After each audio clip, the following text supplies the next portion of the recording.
everyone, and welcome back. Today, we are going to be talking all about how to build a better morning routine. Interesting topic. Yeah, and we're diving deep into a popular YouTube video by Shetty. Oh, yeah, I've seen that one. It's called How to Master Your Morning in Just 10 Minutes. Data proven. Catchy title. Definitely. I mean, who doesn't want to make those first few minutes really count right? Yeah. Be more productive. Absolutely.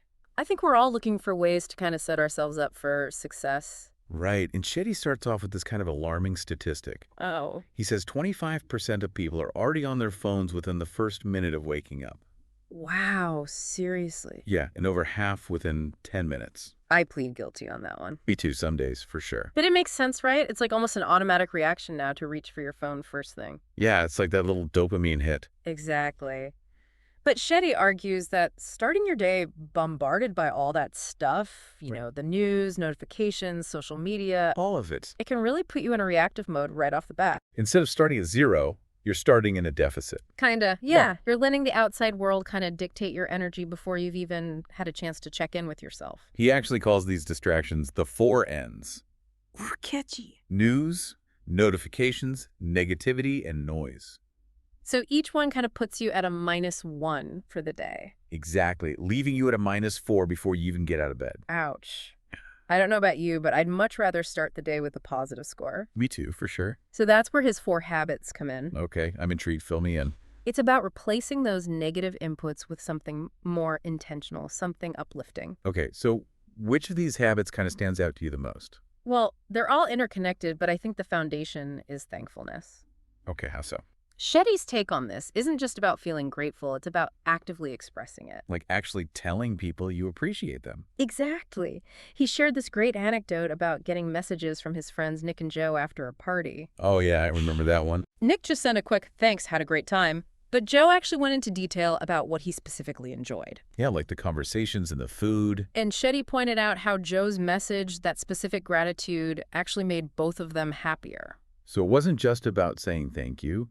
It was about bringing awareness to those positive moments. And sharing that appreciation with others. It sounds like a great way to create a positive feedback loop, both for yourself and the person you're expressing gratitude to. Right, it's like a win-win.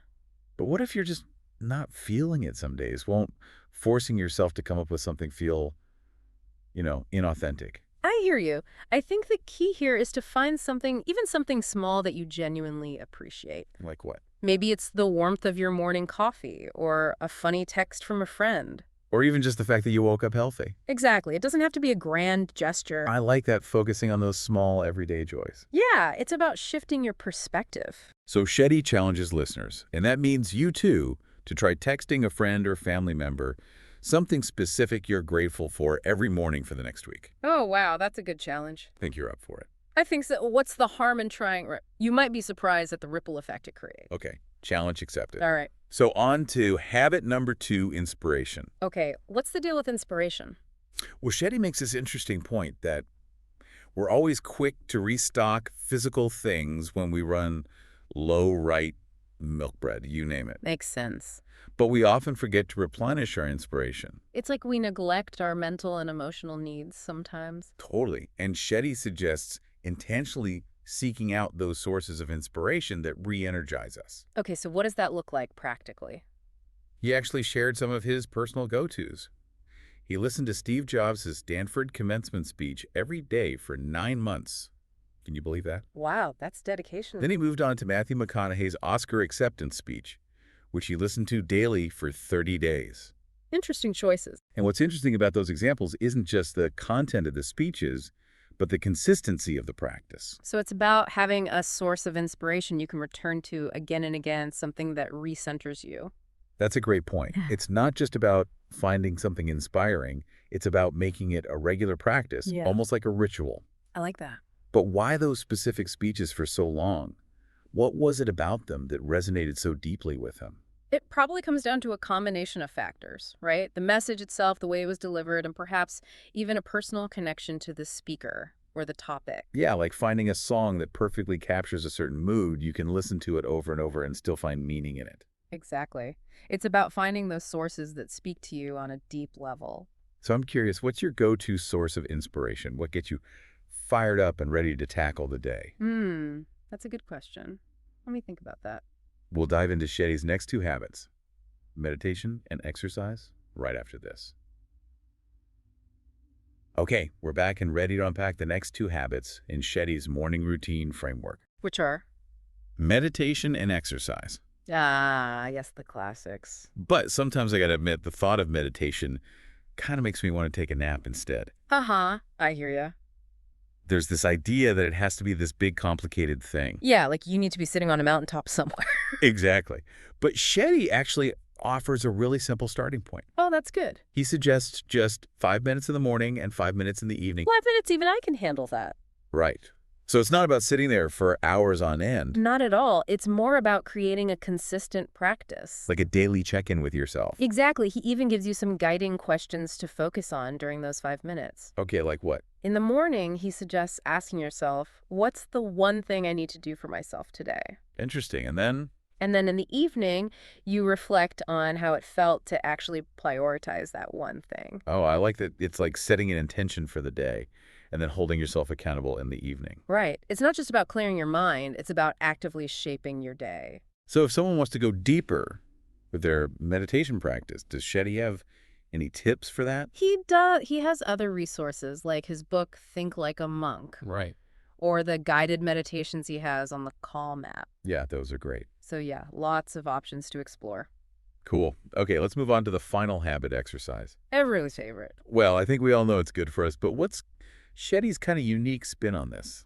He emphasizes two key elements that can make exercise even more effective: Which are? competition and collaboration. Ah, interesting. Okay, I see where he's going with this. Yeah, it's like, think about fitness challenges or team sports. People are naturally drawn to competition. And they thrive in social settings. Exactly.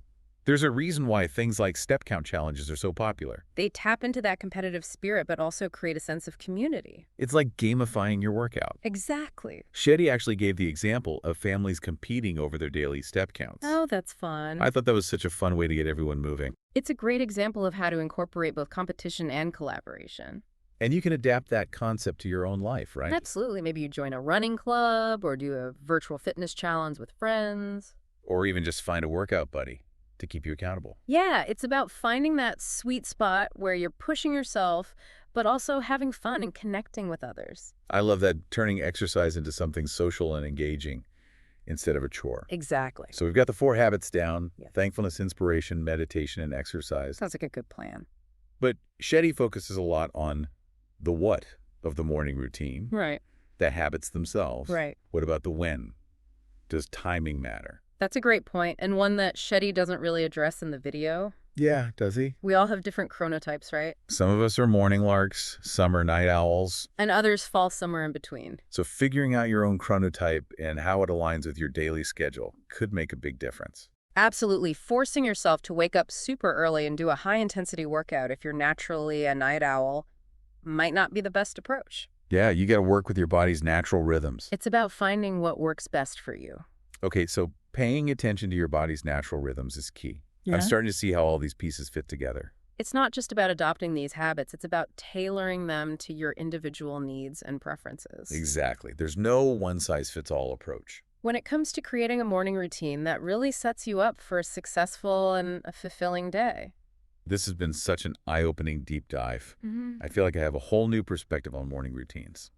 Me too. What about you? What's resonating with you the most? I think for me, it's the gratitude piece. Yeah. Like really making an effort to express that more intentionally. It seems so simple, but it can be really powerful. I agree. So just to recap, Shetty's 4 habits for a more intentional morning routine are Okay, let's hear it. starting with thankfulness, fueling up with inspiration, checking in with yourself through meditation, Okay. and then getting your body moving with some competitive and collaborative exercise. Competition and collaboration. Yeah, it's all about setting yourself up for success, both mentally and physically. And like we've been talking about, there's no one-size-fits-all approach. Right. It's about experimenting with different habits and finding what works best for you and your individual chronotype. So for anyone listening, the big takeaway here is to really think about what brings you joy, Yeah, what motivates you? and then build a routine that reflects those things. Exactly. And don't be afraid to experiment and adjust as needed. Absolutely. It's about progress, not perfection. Some days your routine will flow effortlessly, and other days where life happens. The important thing is to keep coming back to it, even if it's just for a few minutes. I love that. This has been such an insightful deep dive. Me too. I feel like I have a whole new perspective on morning routine. Me too. Yeah. And I hope it's inspired you listening to rethink your own morning routine as well. Maybe you'll adopt one of Shetty's habits. Maybe you'll tweak your existing routine, or maybe you'll come up with something entirely new. The most important thing is to make it your own. Exactly. Find what works for you. Thanks for joining us on this deep dive into mastering your morning. It's been fun. We'll see you next time for another insightful exploration.